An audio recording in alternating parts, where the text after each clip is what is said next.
Genius matrix అనేది నాకు చాలా ఇంట్రెస్టింగ్ అనిపించింది కాక.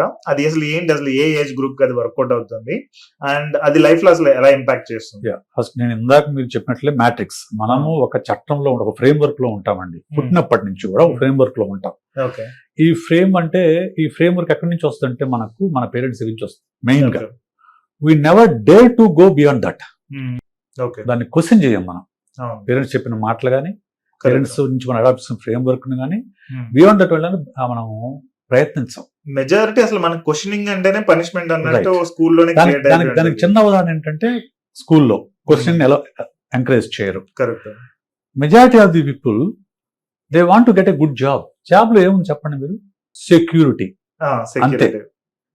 జాబ్ లో సెక్యూరిటీ అనేది ఒకటి ఉంటుంది. నెల నెల జీతం వస్తుంది, సెక్యూరిటీగా ఉండొచ్చు. ఈ సెక్యూరిటీ అనే ఒక దాని కోసం వాళ్ళ గ్రోత్ మొత్తాన్ని త్యాగం చేస్తారు. మెజారిటీ మెంబర్స్ ఈ ఫ్రేమ్ వర్క్ లోనే ఉంటారు. కరెక్ట్.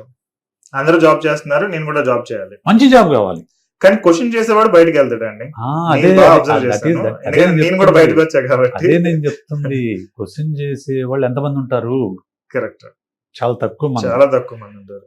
నాకు జీనియస్ అంటే ఎందుకంటే ఎక్కువ ఇష్టము. ఆ కాన్సెప్ట్ ఎందుకు డెవలప్ చేశానంటే 140 కోట్ల జనాభా, 140 కోట్ల జనాభా, నియర్లీ 150 crores ఉన్నాం మన జనాభా.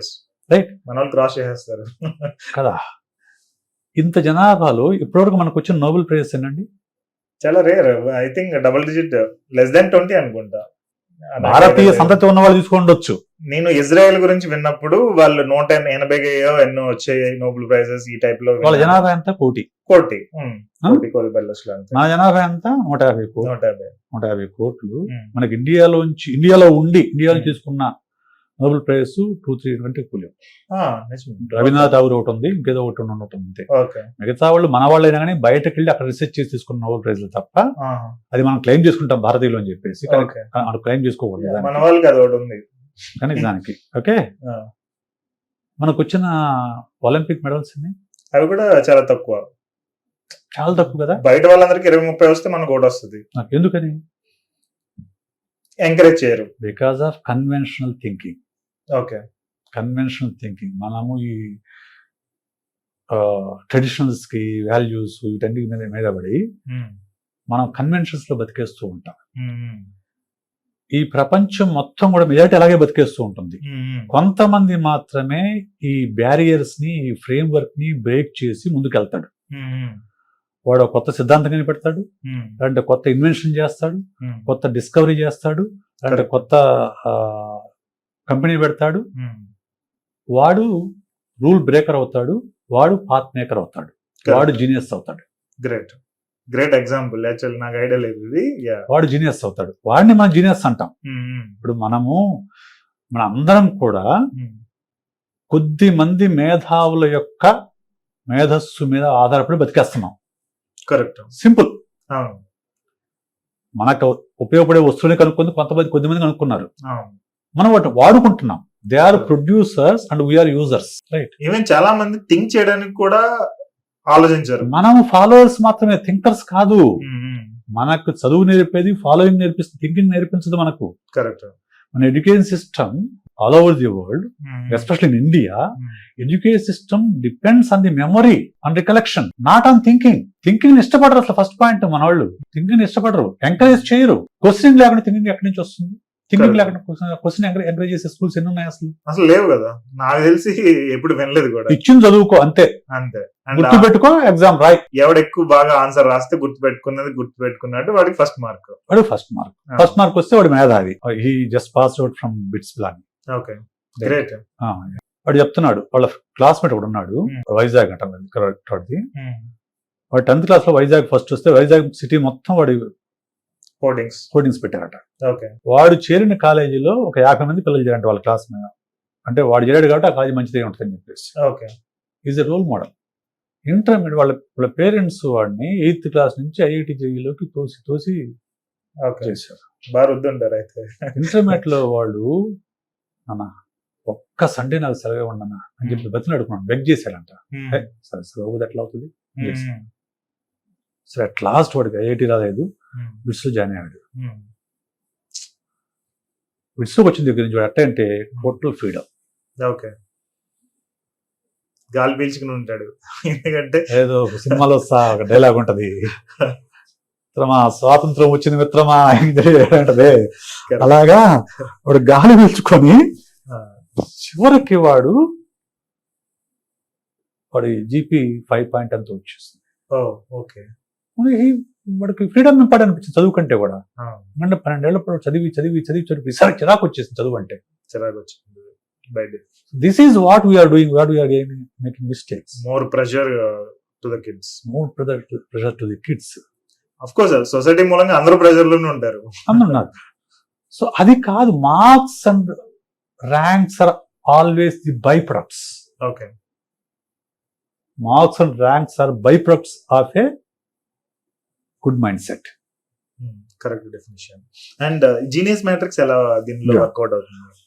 ఇప్పుడు మనము పేరెంట్స్ కానివ్వండి, టీచర్స్ కానివ్వండి, పిల్లలు కానివ్వండి, we are focusing more on the marks and ranks, right? Correct. Whereas Genius Matrix focus on the thinking and mindset. Okay.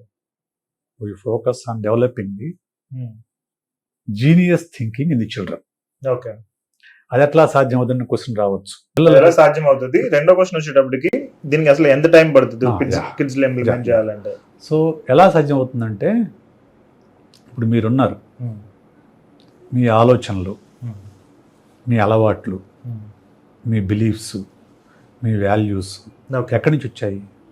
Parents నుంచి, పెరిగిన దగ్గర, ఫ్రెండ్స్ ని బట్టి, రిలీజియన్ బట్టి, ఇంకా డిఫరెంట్ అదర్ ఫ్యాక్టర్స్ మీద, సొసైటీ, ఫ్రెండ్స్, వీటన్నిటి మీద వచ్చాయి. మీ థింకింగ్ క్వశ్చన్ చేయకపోతే మళ్ళీ వీళ్ళ దగ్గర నుంచే ఉంటది. అసలు అది థింకింగ్ ఉండదు. బట్ నేనైతే నీకు క్వశ్చన్ చేశాను కాబట్టి కొంచెం. ఏ వయసులో చేశారు అది? ఆఫ్టర్ కంప్లీటింగ్ గ్రాడ్యుయేషన్ కదా, అక్కడ స్టార్ట్ అయింది. గ్రాడ్యుయేషన్ తర్వాత మీకు ఆలోచించాలనే ఆలోచన వచ్చి తర్వాత మీరు you are breaking the rules. Yes. Okay. Before that following the path. Simple కదా. కరెక్ట్. సింపుల్ కదా. అంటే మన ఆలోచన అనేది మనకు పేరెంట్స్ దగ్గర నుంచి, చుట్టుపక్కల నుంచి వస్తుంది. మన చుట్టూ ఉన్న వాళ్ళు ఏవైతే ఆలోచిస్తారో అదే మనం ఆలోచిస్తాం. దీన్ని గ్రూప్ థింకింగ్ అంటాం. ఓకే. ఓకే. వాళ్ళకి అంతకంటే భిన్నంగా, అంతకంటే గొప్పగా ఆలోచించడం రాదు వాళ్ళకు, right? Yes. Whereas when the child is exposed to thinking patterns of the great geniuses from Aristotle to Elon Musk, okay, వాళ్ళు ఎలా ఆలోచిస్తారో ఆ ఆలోచన పిల్లలకు పరిచయం చేసాం అనుకోండి, అప్పుడు ఏమవుతారు పిల్లలు? వాళ్ళలోగా తయారవుతారు. అట్లీస్ట్ వాళ్ళలో 50% అయినా ఒక some percentage of the think అనేది రీచ్ అవుతారు కదా. సో అంటే అరిస్టాటిల్కి ఒక థింకింగ్ స్టైల్ ఉంది, ఎలాన్ మస్క్ ఒక థింకింగ్ స్టైల్ ఉంది, బిల్ గేట్స్ ఒక థింకింగ్ స్టైల్ ఉంది, మహాత్మా గాంధీకి ఒక థింకింగ్ స్టైల్ ఉంది. కరెక్ట్. ఇందులో ఏ ఒక్కరి థింకింగ్ స్టైల్ వాళ్ళు అడాప్ట్ చేసుకున్నా కానీ they will excel in their life. Correct. ఏ ఒక్కరిదైనా. అయితే ఇక్కడ ఎక్కడ ఏ ఒక్కరు కూడా ఏ ఒక్కరి థింక్స్ యాసిడ్గా తీసుకోరు. ఓకే. మనం ఏం చేస్తాం, మన చుట్టూ ఉన్నన్ని ఇట్లా బిట్స్ అండ్ పీసెస్ తీసుకొని మనదంటూ ఒక సొంత క్రియేట్ చేసుకుంటాం. కరెక్ట్. ఈ బిట్స్ అండ్ పీసెస్ ఎక్కడి నుంచి కలెక్ట్ చేసుకోవడం ఇంపార్టెంట్. ఓకే. అట్లీస్ట్ వాళ్ళలో worst of the worst case మనం చూసుకున్నా కానీ he's a genius in our circle. ఈ బిట్స్ అన్ని ఎక్కడి నుంచి కలెక్ట్ చేసుకుంటున్నాడు? ఓకే. అమ్మ, నాన్న, టీచరు, పక్కింట, బయట కలెక్ట్ చేసుకుంటున్నాడా? ఓకే. లేకుంటే అరిస్టాటిల్, ఐన్స్టీను, టెస్లా, జుకర్బర్గ్ వీళ్ళ గురించి వీళ్ళ స్థాయిలో ఆలోచిస్తున్నాడా అనేది ఇంపార్టెంట్. ఎప్పుడైతే వీళ్ళ స్థాయి నుంచి బిట్స్ పీస్ తీసుకుంటాడో ఆటోమేటిక్గా he will think in the higher plane. Higher plane. Okay.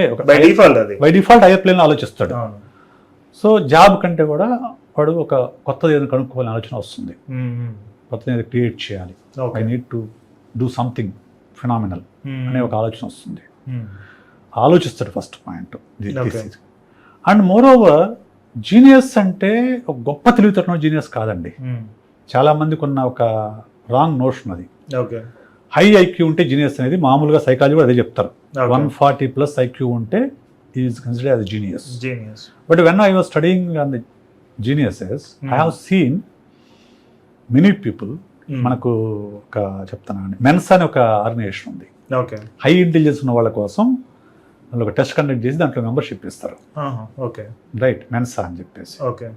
దాంట్లో మెంబర్షిప్ రావాలంటే 140+ ఇంటెలిజెన్స్ ఉండాలి. నార్మల్ ఇంటెలిజెన్స్ వచ్చి 90 నుంచి 110 నార్మల్. వాళ్ళకి 125+ ఉంటే కానీ వాళ్ళకి మెంబర్షిప్ రాదు అక్కడ. ఓకే 140+ ఉంటే జీనియస్గా కన్సిడర్ చేస్తారు ఓకే సైకలాజికల్గా. I have seen several members in that organisation and all over the world, okay those who have 140+ intelligence, but they are working as clerks, oh okay they are working as porn stars, okay they are working as very low level jobs Low-level are jobs second కూడా grade jobs. చేస్తున్నారు. Okay Would you consider them as genius? No కాదు కదా. Yes ఎవడైతే తన మేధస్సుతో కానీ తన పనితో కానీ తన ఆలోచనతో కానీ సమాజాన్ని ప్రభావితం చేయగలడో, ప్రపంచాన్ని ప్రభావితం చేయగలడో వాడే జీనియస్.